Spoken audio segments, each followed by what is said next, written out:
Well, thanks for staying with us. Now, Apostle General of the Royal House Chapel International, Sam Kranchi-Ankara, is urging President-elect Nana Akufo-Addo to get in touch with the flag bearer of the opposition NDC, John Mahama, and resolve their differences in order for peace to prevail. Supporters of the NDC have been demonstrating in Tamale, Medina, Ashaman, and Tema, insisting their presidential candidate, John Mahama, won the elections and must be made to take charge as president. Here are some of them in Ashaman and Medina on Sunday. The Lord said, I should tell you there will be peace in Ghana. Ghana will never bend. For your sake, there will be peace in this nation. And today I made some bold statements on your behalf. And I want to repeat. I said, no, I want to ask you, over your demonstration.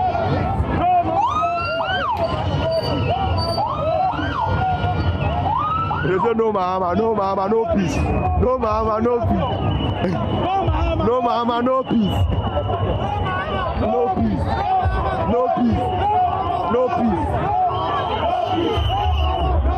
Oh, Bonyo, Ashawa. No peace. No peace. No peace.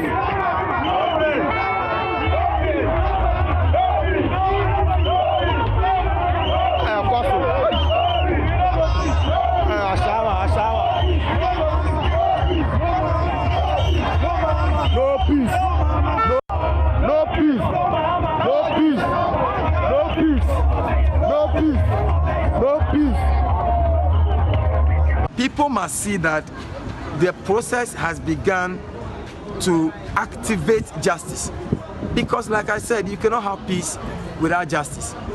And so if we want peace, Peace Council is looking for peace, Christian Council is looking for peace, Muslim councils, Ghana Catholic Bishops Council, all the institutions, Ghana Bar Association, the judiciary, all the institutions are looking for peace. But how can we have peace where we do not have justice? How can we have peace when people feel peeved? How can we have peace when people are discriminated against? How can we have peace when people feel cheated? How can we have peace when the institutions of peace are rather perpetrating injustice? The truth is that there are many actions open to the NDC, as our leader has already said.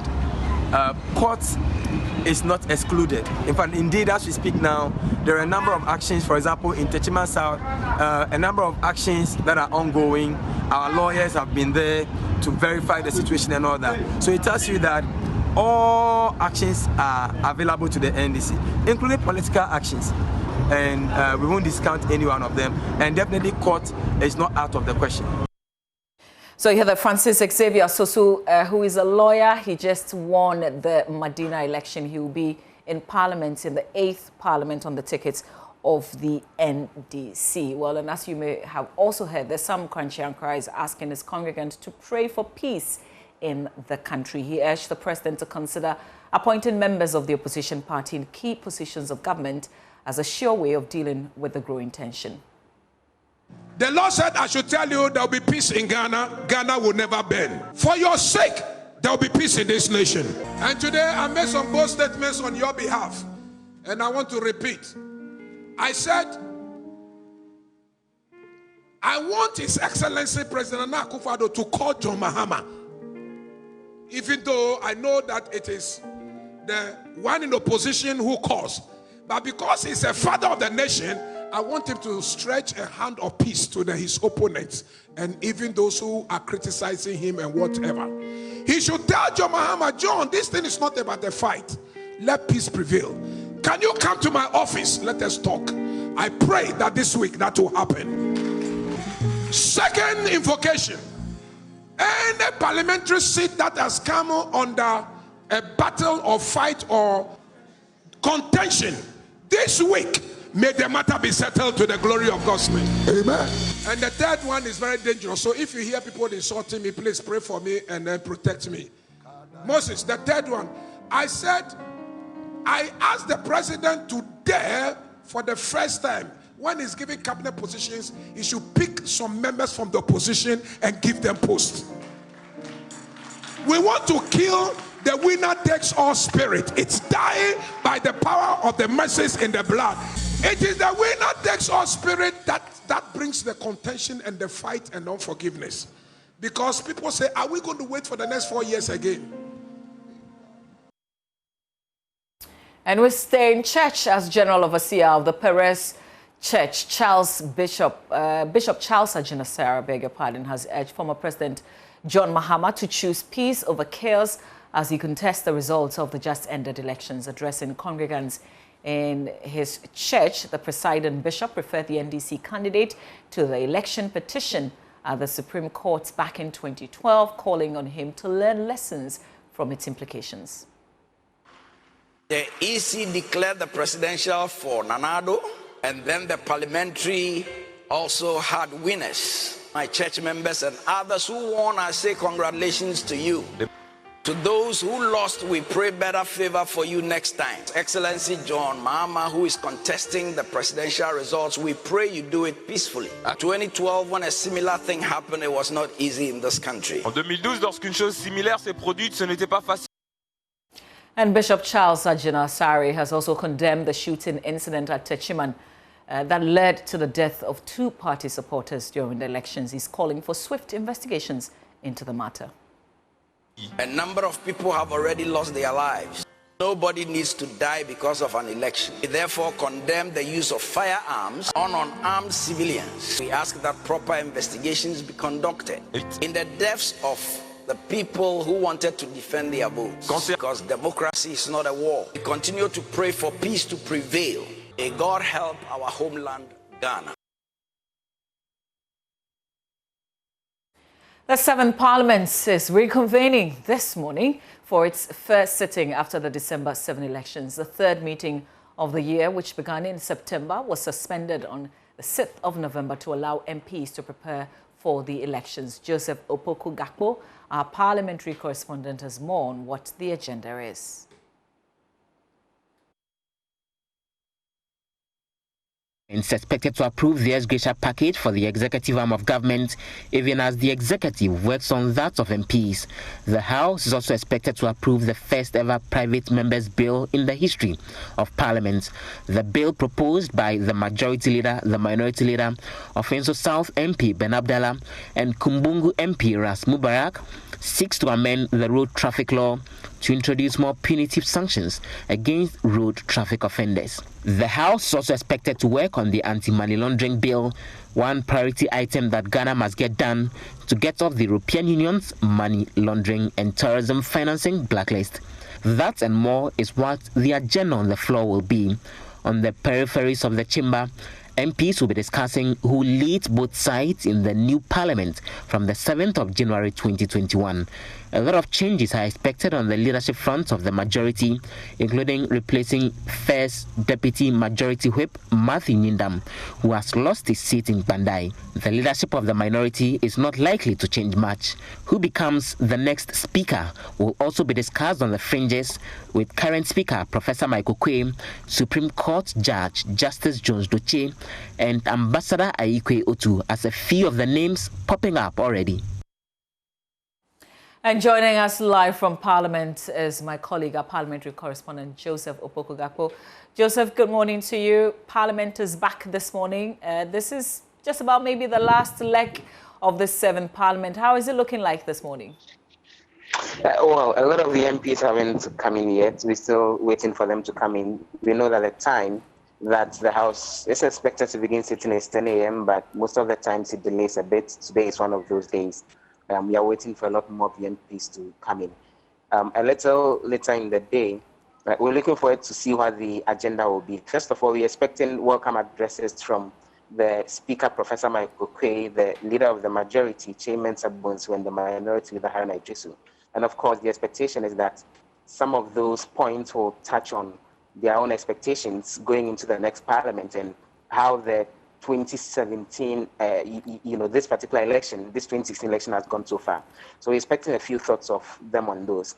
Apart from the bills that you had listed there as things that the House will be paying keen attention to, there's also another documentation having to do with public-private partnership that the House will be looking at between now and when eventually they go on their break. And we're also expecting that the president would also be delivering a speech to the House a little later in this particular session, even before eventually Parliament goes on its final break on the 6th of January, when the 7th Parliament will make way for the 8th Parliament going into the year 2021. But what we are clearing our mind on is that today in the House, even MPs who've lost their seats will be showing up. The new MPs who we are all expecting will not be showing up, because this is a continuation of the sitting that started sometime in January 2017. The new Parliament would only come into being that's on the 7th of January next year.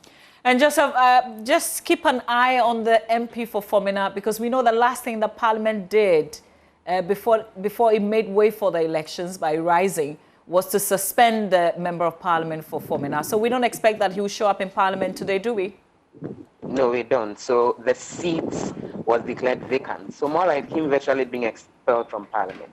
And so unless he's showing up on the premises, probably to check up on things in his office, or to probably protest, or to kick against that or anything like that, we are not expecting him in the House. And as it stands, he wouldn't have the right or authority to enter the chamber where MPs usually meet. So we can safely conclude that there are just about 273 MPs currently as we speak, because we know that the Infantiman MP also did lose his life in the course of the year, and that seat, whoever is supposed to occupy it, hasn't been replaced yet as far as the 7th Parliament is concerned. So yes, he may show up in the premises, but he can't step floor on the chamber. And so we'll be looking out for him. In case we find him, we'll continue the conversation we never managed to complete then from there. Okay, great. But just finally, Joseph, what's the business for today, if that's out?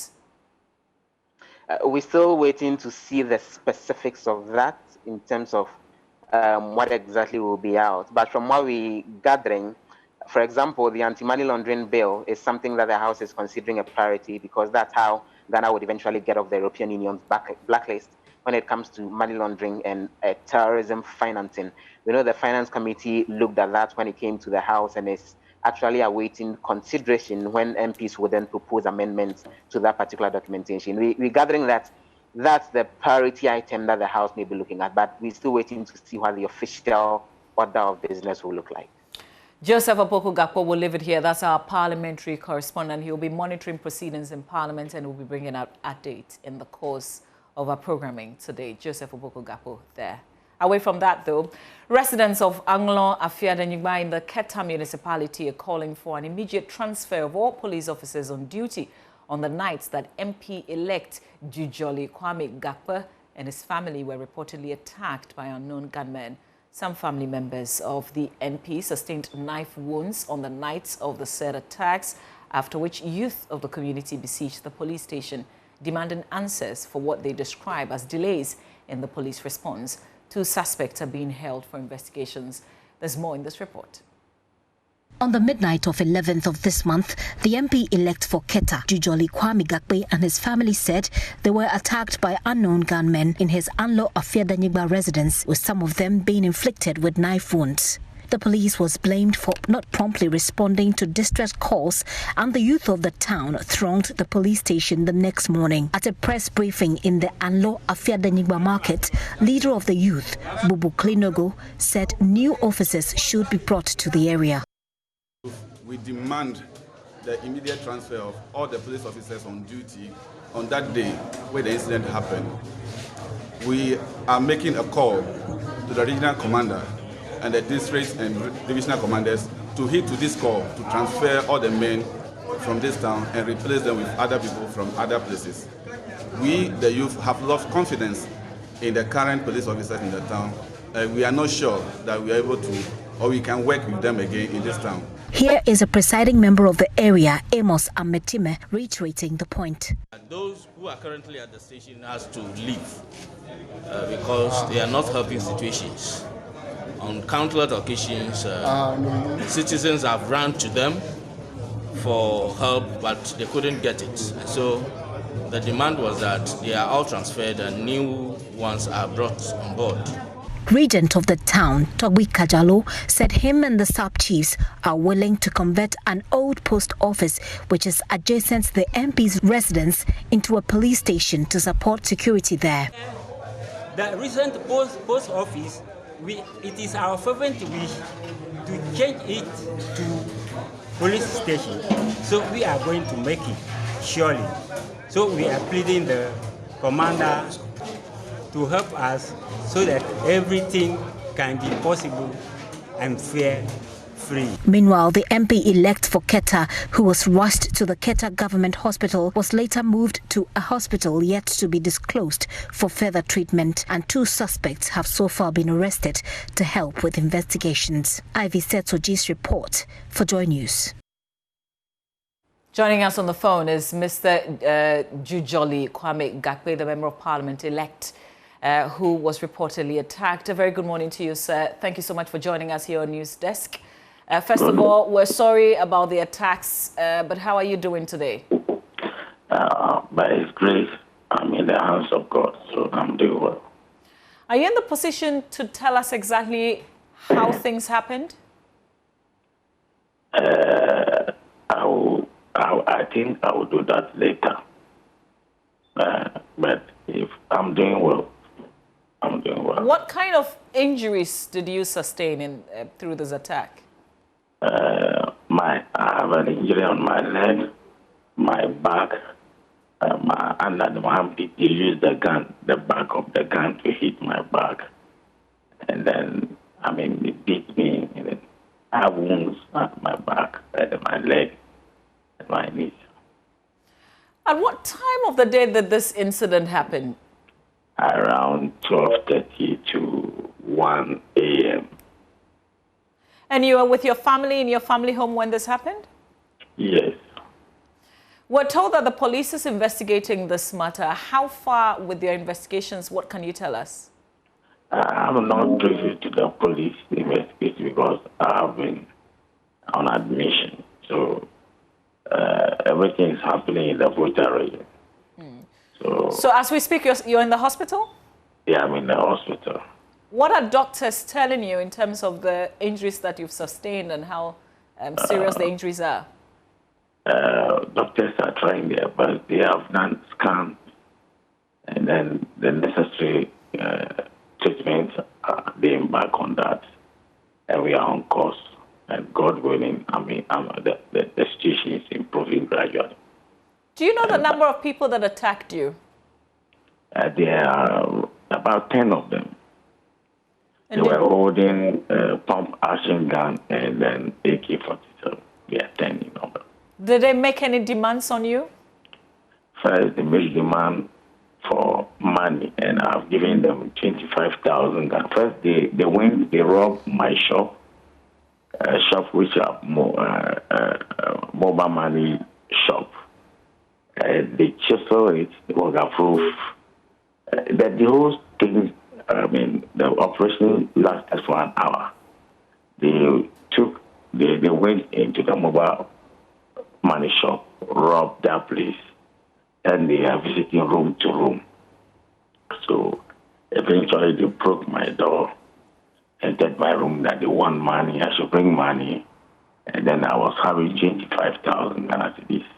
So I offered that, and then they wanted to kill me. I begged them that this is the money, they should take the money. So they took my money, took my mobile phones, and then they took my laptop, and then eventually they went to try to take my car, and the car is coded. They were not able to take my car. And then they took my pistol from the car. But fortunately for me, they locked me in a room. So because they are in a hurry, I have a back door behind. They were not able to recognize that. So quickly when they went into my car, I opened the back door and then scaled over the wall and ran. I ran. I remember I was naked. I ran to the police station, knocked at the police door. More than 20 minutes, nobody was there to help. And then before they ran out, they took off. And they didn't bring car, they are on foot. So if the swift response from the police would have apprehended this culprit. I guess that's why members of the community are upset of the response, the time that it took for the police to respond you know, when this incident was occurring. But how about your family? Were you home alone? Well, my family, no. My mom was there. They beat my mom, my dad. Even the little kids who are there, they actually assaulted them. There is a guy who was working with me, who I have a washing bay. They used the gun to hit the right arm, and then he have a fracture. He is currently at Jujoli Government Hospital, and he have a head injury too. And then they locked my brother into the washroom, and then took money close to 30,000. And then they went to his shop too. They took all mobile phones, the CCTV camera, the recordings. They took it away. They took laptops. I mean, everything. And then they beat my mom, my dad, as well as my brother. And how are you? Later on, when I scared the war, they came second time they came to my brother to inform him where am I. And my brother said, I have killed the war and ran away. And they were chasing me. They told my brother that they are not interested in him. He's not the one they are looking for. It's me that he wanted to finish. That was the statement coming from them to my brother. But do you know why they were specifically looking for you? I don't know. That one, I'm not an investigator, so I can't conclude on that. But they chose specifically to my brother that I'm the one they are looking for to finish. That was the statement. Are these people that you could recognize as coming from the area? No. The voice, some of them, there were a few Nigerians also among them. So, the Nigerian tone also, and some Ghanaians also. They were wearing military visor and the top military top the shirt, the green shirt, t-shirt, and then some are wearing khaki and then the boots, and they cover their face with masks. So you've been in hospital since. Do you feel safe where you are? Yes, I'm being guided by the security force. And do you know when you'll be discharged? That one is in the hands of the doctors and the team of the medical. I'm sure even though you're in the hospital and you're not necessarily in the community, so you may not know what's going on, you probably have heard that the residents are calling for all the police officers on duty on the night to be transferred. What's your take on that? I perfectly agree with the community. I think some of them have stayed more than 15 years, 10 years, so they are used to the community, so they are recalcitrant in terms of when the response is still supposed to be swift. They are not. Well, we'll leave it here. We wish you the very best. We hope that you do recover rather very quickly and you're able to help the police in their investigations. That's a member of parliament who's just been elected in Keta, but sadly was attacked. And as you heard there, he's been speaking to us from his hospital bed. Now, the Ghana Journalists Association is urging media practitioners not to be afraid and intimidated by recent attacks following the outcome of the just-ended elections. In a statement released by the association, it called on members to pursue the highest form of circumspection in their work. Already, we know that 2 journalists were attacked and shot at Ablikuma Central, a collation center there by political party agents. Allegedly, other journalists are also reported to be receiving life-threatening messages from political activists. President of the Ghana Journalists Association, Afel Moni, joins me on Zoom for a conversation on the back of that. A very good morning to you, sir. Thank you so much for your time. If you can unmute, sir, so we can hear you. Ms. Afel-Moni, we still cannot hear you. If you can unmute so we can hear you. Yes, yes, Mama, sir. I can hear you loudly and clearly. We can also hear you. Thank you so much for your time. I think we've been very happy. And as we say, our mother GJA is behind us. It makes us very confident as journalists. But how many journalists have been attacked so far? You can count 3, 4, 3 in critical condition. One was operated upon last Friday. He had his leg fractured. The bullets just went through the leg. Doctors operated upon him were at his bedside on Friday with the MD of SIC, Joseph Okro, the PR director, Nana Yamante, and of course, the CEO of Reach Hospital, Dr. Emmanuel Sofenyo, was also around. And he did assure us that our brother, our colleague, is out of danger, but he'll be out of work for some time now. And the good news is that the MOU we have signed with SIC, which enjoins the insurance company provide a cushion, 40,000 cities work. Under the MOU, a CDU will see 40,000 lumps and 3,300 cities every month, one good year. Others, depending on their degree of injury, will also be entitled to package under the MOU. Did all these incidents occur on election day? 2 on election day, 1 before the election day, and the insurance cover spans 1st November 2020 and 31st January 2021. So any journalist who falls victim to attacks or is injured in 1st November 2020, 31st January 2021, we're entitled to the package at the MOU. Okay, great. But we've had elections in this country before. Is this the first time that we're recording incidents such as what you're narrating to us? Yes, and on previous occasions, journalists were brutalized, mistreated, but the number and the magnitude of injury are unprecedented. We did anticipate that given the stakes which were incredibly high in the 2020 election, and given the bent by the two parties to win power at all costs, we did anticipate that journalists would come under a form of attacks or threats. So we promptly asked the IGP to end a special power of protection to all journalists. That was at a meeting last Friday before election. And of course, he also deserved commendation for sharpening the focus of the National Security Task Force, which he is the chairman, on journalists. But for his alertness, for his leadership, I believe the story would have been worse than what we are confronted with now. So kudos to IGP.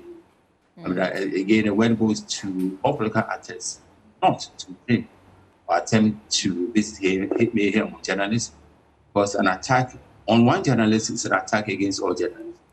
An attack against a journalist is an attack against our democracy. So as we speak, our democracy and the soul of this nation is bleeding profuse from the attacks, and we believe that the law will take its course. As we speak, one of the perpetrators is facing justice.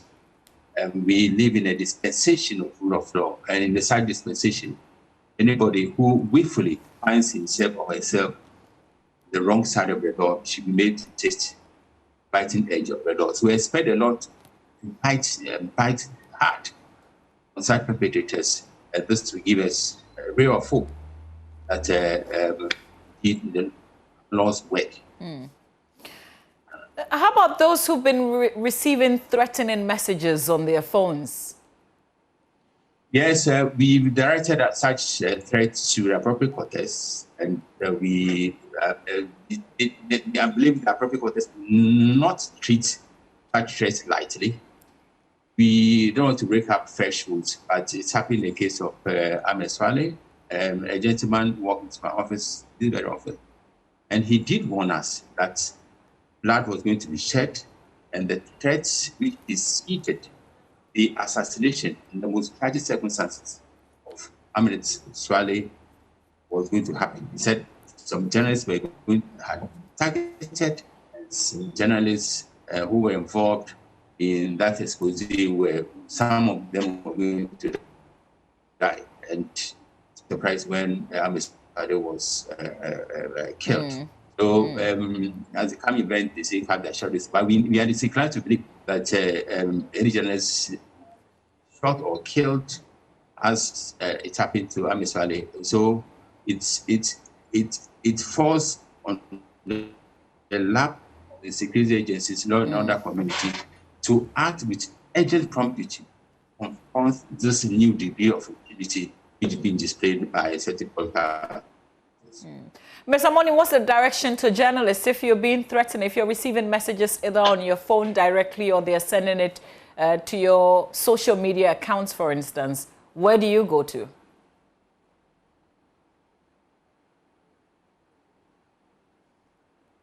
Okay, it looks like our connection to Mr. Afo Moni has frozen.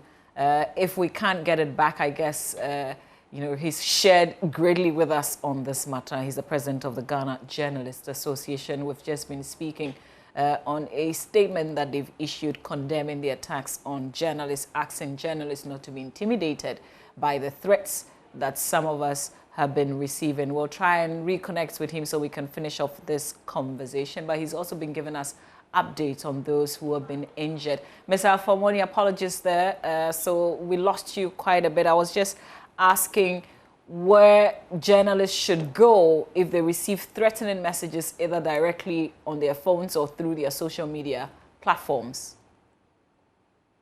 We are in touch with security agencies. We lodge a formal complaint to them and they are aware, they are following. And we said it in the best repeating that these threats should not be taken lightly. We expect them to act on these threats with urgent promptitude in order to prevent something untoward happening. Said it before, and a repetition will come with incalculable consequences to this nation. It also has the tendency to exert a chilling effect on press freedom. We are humans. So, when we are threatened, and assassination or killing or injury is the worst form of censorship, and we reach a stage where censorship should not be countenanced in any shape. So again, once again, we expect national security, we expect the IGP, we expect all security agencies to rally to the defense of journalists. This critical time. Yeah, great. You've mentioned that one person is facing justice as we speak, but are you satisfied with the speed at which this issue is being handled?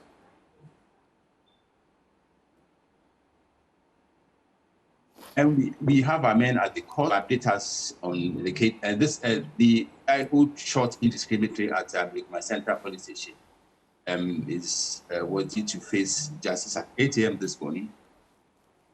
I received updates and also tell the media committee. This is, and in this one case, we need to highlight and then to expose this level of impunity. And impunity runs through such cases of attacks and threats against it.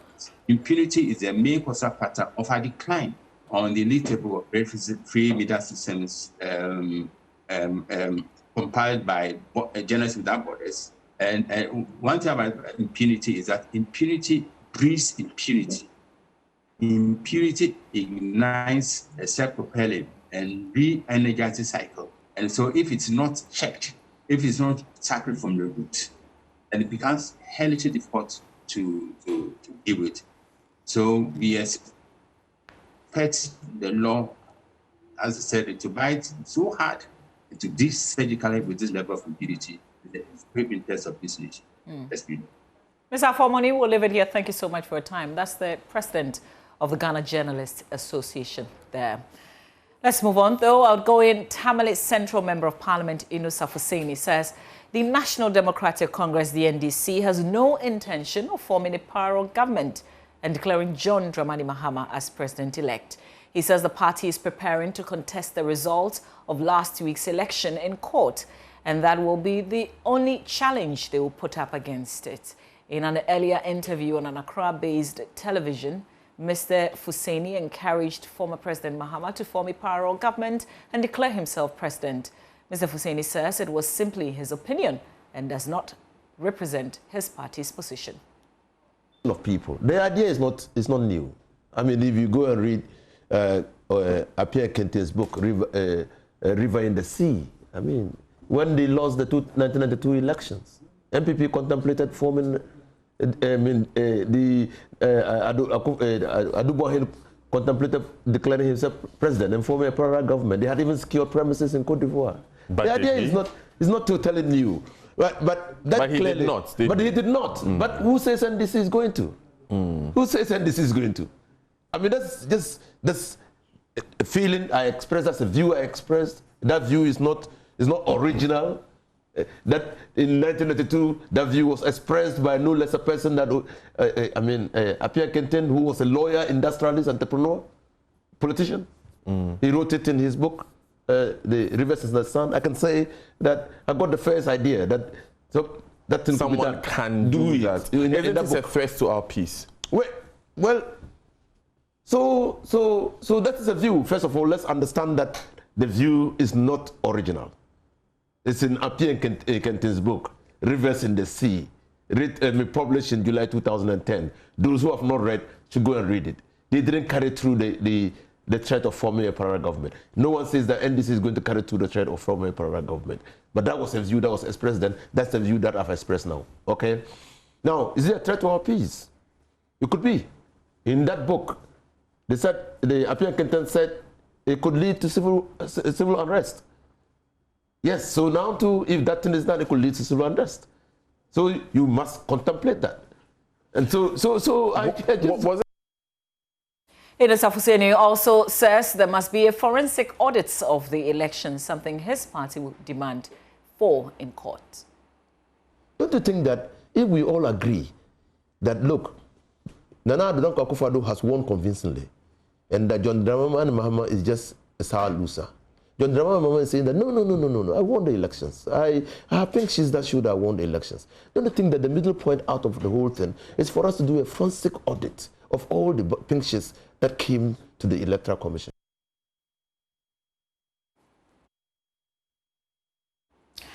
You're watching News Desk. We'll take a breather. We'll come back with business. Stay with us.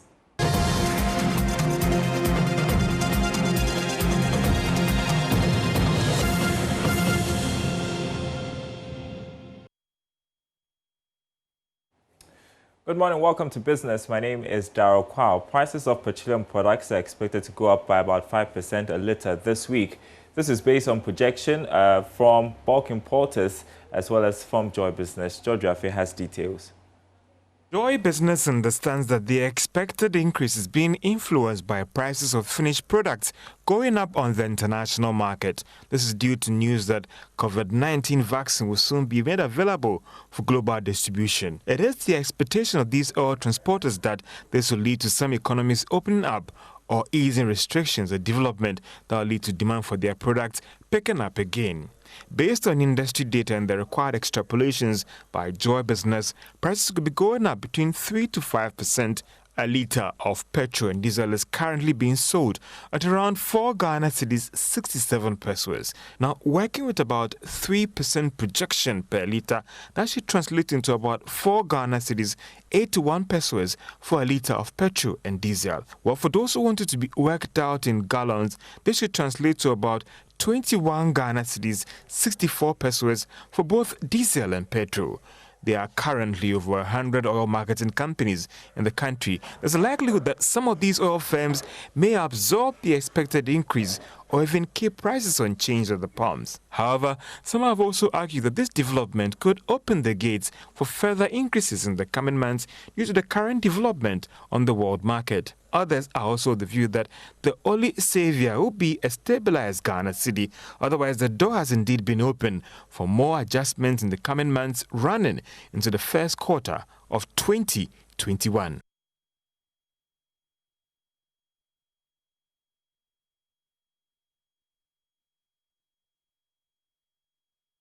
Now, government has shut down a push by some civil society groups for the adoption of organic farming as the main agricultural policy, insisting will lead to food insecurity. The Peasant Farmers Association and Food Sovereignty Ghana have been spearheading the adoption of agro-ecological methods of farming, which discourage the use of chemical pesticides and fertilizers. Deputy Minister for Food and Agriculture, Dr. Sagui Bambangi, says the push for organic agriculture will endanger the nation's food security. He's calling for a balance.